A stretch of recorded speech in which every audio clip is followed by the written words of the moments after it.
Hey guys, what's going on? It's Chris from the Grid Hi-Fi. We're out here in Houston, Texas. We're about to let you guys know all about the REL Acoustics new subwoofers, their new lineup. We're a new dealer for them, so if you'd like, go ahead and hit us up. Links down in the description, as well as make sure you guys subscribe to the channel. We have our link right up here, and then give this video a big thumbs up if you'd like as well. So we're going to jump into some of the ins and outs. We're going to do it right after the intro. Hey guys, thanks for coming in. So over in the side here with our clip speakers, we have the T9X. So this is the flagship series of our TX series. There's actually 3 models within that, the T9X, the T7X, and then the T5X. All carry pretty much the same sort of genealogy and kind of features that go throughout them. What you'll find is that they're going to come in the piano gloss black or the satin white, kind of depending on your decor or design that you want to put in there. Some of the unique things that we'll kind of go into with the way the RELs are designed, obviously because we're only making subwoofers, is to really kind of look at some of the overview of what are the big bangs or bucks that you can get out of it. One of them is the most famous thing that we're famous for is the high level connection. And what that's really getting down into you is that we're carrying and feeding forward the same signal that's coming from your speakers is going into the REL. And again, this is of course on the models that support high level connection. This model will actually support both LFE, high level, as well as a low level input. And a unique feature that we can show you on the back here in a second is that the low level input and the high level connection will share the same filter board and crossover network. So if for some situation you can't run the high level connection inside of it, you can go through and just use the low level input with a 0.1 RCA or in some of our other models, XLRs, to give you that same sonic signature for, let's say, a reason like what the Grid will carry for, like focal name. The name amplifiers have a very specific type of connection that we have a baseline blue cable specifically to work that for, to kind of get in for it. But specifically for this model, one of the big things you'll notice is your 10-inch active forward firing driver and your 10-inch passive driver. So some people kind of explain it as a 2-for-1 in one bucket there, but what we're going through by having a smaller cabinet, we have to deal with that internal pressure somehow. So in some of our larger, like reference models, 212SXs, we'll get into the ability to really control that pressure wave. One of the unique ways we can do it on the TX series, on the T7 and the T9, is to allow the active driver to do its full excursion that it needs to at the speed and attack that it needs, and then control the low level wave with that down firing passive. That really just kind of allows you to get the deeper pressure that you want to feel that bass that you're looking for, but the active to really couple directly with the speakers. So you're really kind of making your small bookshelves sound like bigger, grander speakers, or maybe even larger tower speakers that sound like even bigger tower speakers within your room.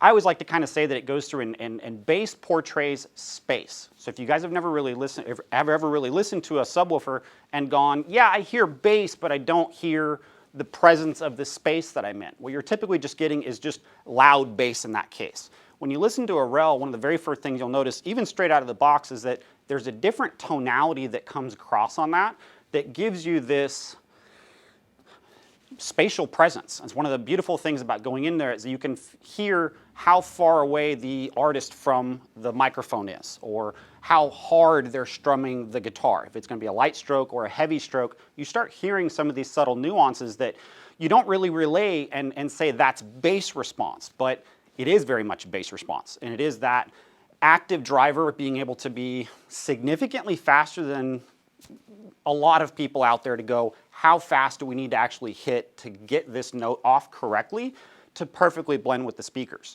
It's one of the reasons we also don't really go into a lot of DSP room correction on the back end of it. It's because we want it to be fast. And the moment we integrate some sort of digital correction inside the REL, we're slowing that signal down. And by doing so, you're basically changing, whether it be the movie or the music, to your own preference, rather than relaying exactly what the REL wants you to do. REL wants you to sound like it's a part of the speaker system and a part of the room. It's one of the things that I kind of look at more as RELs are not really subwoofers per se, but more of their systems. Everything you feed forward into a REL, whether it be the speaker wires, the power cables, the amplifiers, room acoustic treatments, or speakers, is really a part of that system. And one little portion that may not be up to par with everything else, you might notice that within the REL. It becomes a very fun tool to actually do a test throughout everything, because you get into, I can hear every little subtle change that I'm doing once the REL comes in. All right, so on the rear panel here of the T9X, one whole thing is your big heat sinks back here, and that's because the TX series is using a Class AB amplifier. T9X series is actually a 300 watt amplifier for it.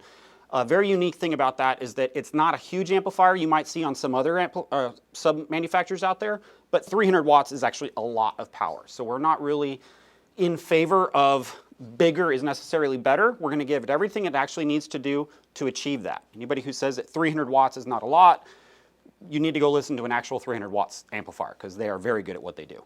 On the back here, you're going to see very simple equations. You've got your IEC outlet if you're going to upgrade the cable or use the stock cable that comes with it. You've got your phase control, variable phase from either 180 or 0.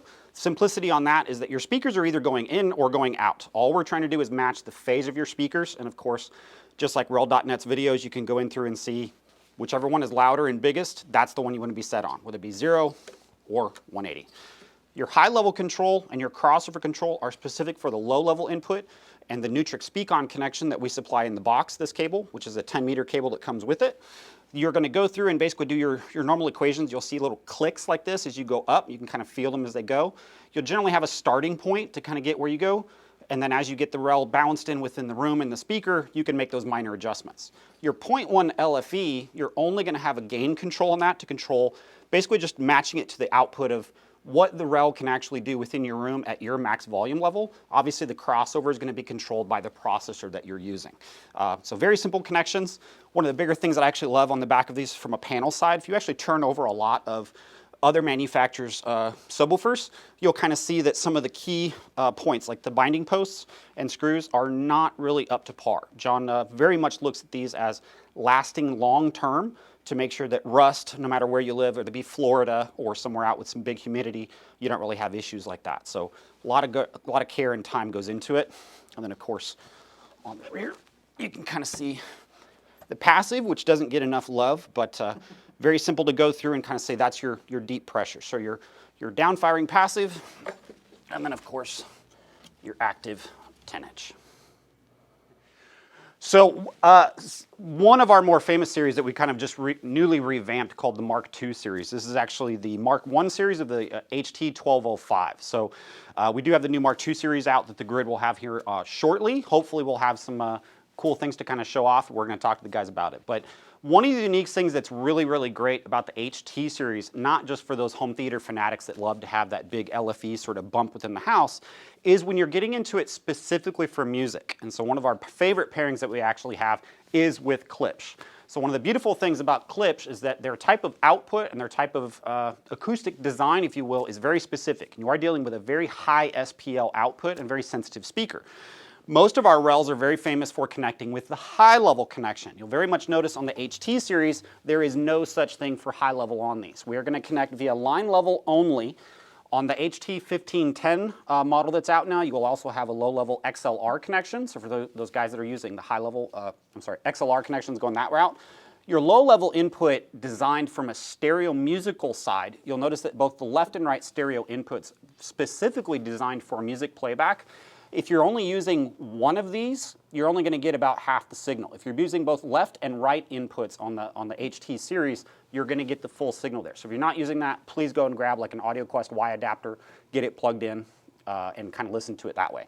One of the beautiful things we like about the HT series with Klipsch's and other versions like that is that we are decoupling from the amplifier. So for those of you that are familiar with REL on the high level side, it's kind of a very necessary thing to go into when you're dealing with a high SPL speaker like this, is you're not really going to keep up with a speaker that's doing 105 dB at 1 watt. So by decoupling that from that, and whether you're using Macintosh amplifier or going to your favorite preamp or processor, you're able to get that output that you need, but still keep the sonic signature of what REL's giving you and what we're famous for. Things like very fast drivers, accurate output, and that sonic delicacy that's really required to be more than just boom, but have that presence of scale that you're going to hear with a speaker like this.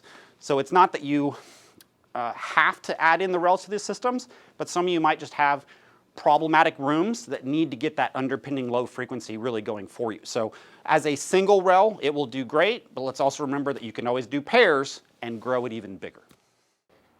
Well, all right, guys, that's going to wrap it up from the grid out here in Houston. So if you guys want to grab any of this stuff, we'd love to earn your business. We'll leave links down in the description. You guys can pop in as well. You guys can see Eddie. You guys can see Ryan. You guys can also see me. So we'd love to help you out. Links down in the description. Make sure you guys like, share, and subscribe. Subscribe right up here. Like right down here. That's all I got for you. We'll see you next time.